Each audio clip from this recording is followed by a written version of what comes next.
नमस्कार. कोमल्स रेसिपीमध्ये तुमचं खूप खूप स्वागत आहे. तर आपण आज बनवणार आहोत प्रसादाचा शिरा. तर खूप कमी प्रमाणात क्वांटिटी घेतलेली आहे आपण आणि समसम प्रमाणात प्रमाण घेऊन करणार आहोत. तर त्यासाठी आपण साहित्य बघूया.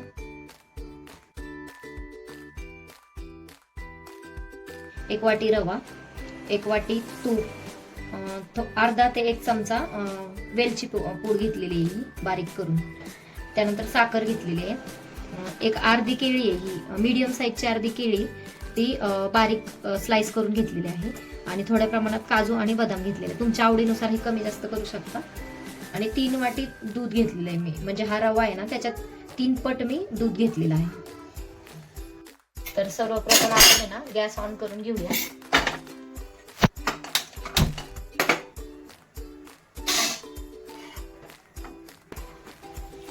एक चमचा आपण तूप टाकणार आहोत आणि जे आपले ड्राय फ्रुट्स आहेत काजू बदाम ते आपण याच्यामध्ये गरम करून घेणार आहोत.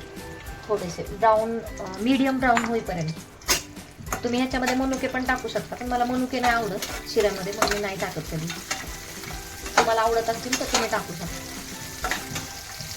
आणि आपण जेव्हा रेसिपी करतो ना तेव्हा नॉनस्टिक तवा किंवा पॅन, नॉनस्टिकचा वापर किंवा लोखंड किंवा जर्मन याकडे अशा कढईचा वापर करू शकतो.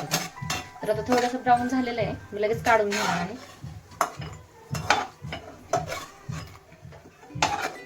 अगदी थोडंसं म्हणजे असं कुरकुरीत होण्यासाठी टाकलेलं आपण, जास्त ब्राऊन नाही करायचं.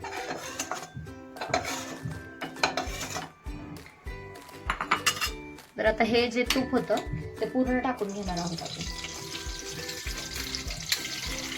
एक वाटी तूप आहे.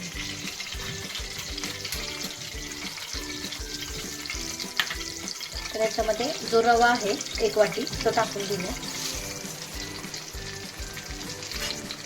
आणि हलवून घेऊया. जास्त मोठी फ्लेम नाही करायची, मंद गॅसवरतीच गरम करून घेणार आहोत रवा.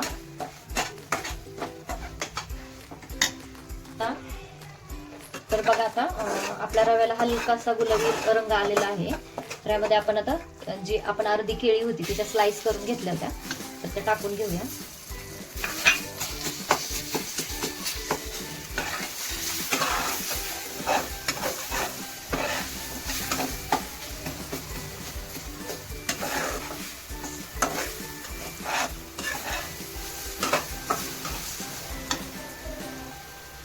आणि जी वेलची पूड होती ती पण टाकून घेऊया. साधारणपणे 1 ते पाऊण चमचा घेतली होती मी वेलची पूड. तर आता हे सर्व काही टाकून घेतलं की आपण काजू बदाम जे तळून घेतले ते ऍड करणार आहोत. आणि ह्याच्यामध्ये जे आपण दूध घेतलं होतं 3 पट प्रमाणात दूध घेतलं आपण ते टाकून घेणार आहोत. आणि हे व्यवस्थित हलवून असं व्यवस्थित मिक्स करायचंय. आणि ह्याच्यावरती आपण झाकण ठेवणार आहोत 2 ते 3 मिनिटांसाठी, जेणेकरून आपला रवा असा फुलला जाईल. तर मी आता झाकण ठेवून घेणार आहे ह्याच्यावर 2 ते 3 मिनिटापर्यंत. तर आता झाकण उघडून बघूया. 2 मिनिटं झालेली आहे. रवा आता फुललेला आहे आपला थोडा. आता याच्यामध्ये हलवून झालं आपलं मिक्स करून की आपण साखर ऍड करणार आहोत. जेवढं आपण रव्याचं प्रमाण घेतलं होतं ना तेवढं साखरेचं प्रमाण. साखरेचं प्रमाण कमी जास्त करू शकता. जर गोड जास्त आवडत नसेल तर पाऊण वाटी साखर घेतली तरी चालेल, पण मी जेवढा रवा तेवढीच साखर घेतली. प्रसादाचा शिरा करतो तर थोडा गोड असेल तर काही हरकत नसते. त्यामुळे 1 वाटी रवा आणि 1 वाटी साखर घेतली. तर आता हे मिक्स करून झाल्यानंतर मी झाकण ठेवणार आहे. तुम्हाला कलर टाकायचा असेल तर तुम्ही टाकू शकता. केशर दुधामध्ये भिजवून त्याचा पण कलर येलो कलर होतो तर तुम्ही टाकू शकता, पण मी नाही टाकत शक्यतो प्रसादाच्या शिऱ्यामध्ये. परत एकदा झाकण टाकून 2 मिनिटासाठी वाफ काढून घेऊया. आता बघूया आपण. मला असाच लुसलुशीत शिरा आवडतो.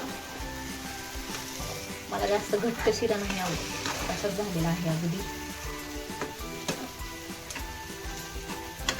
किती छान स्ट्रक्चर आलेलं आहे आपल्या शिऱ्याला.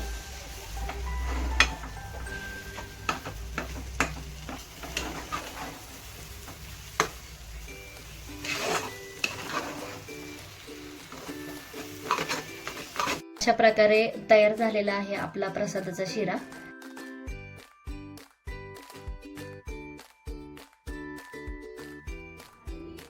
तर तुम्हाला कशी वाटली माझी प्रसादाच्या शिऱ्याची रेसिपी, त्यासाठी मला कमेंट करा. तर बघा, मी खूप प्रयत्न करते कमीत कमी साहित्यामध्ये सुंदर अशी रेसिपी तयार करण्याचा. जर तुम्हाला माझ्या रेसिपी आवडत असतील तर माझ्या चॅनलला सबस्क्राईब करा, लाईक करा, शेअर करा, कमेंट करा. तर पुन्हा भेटूया आपण अशाच एका नवीन रेसिपी बरोबर. तोपर्यंत खात राहा. म्हणजे धन्यवाद.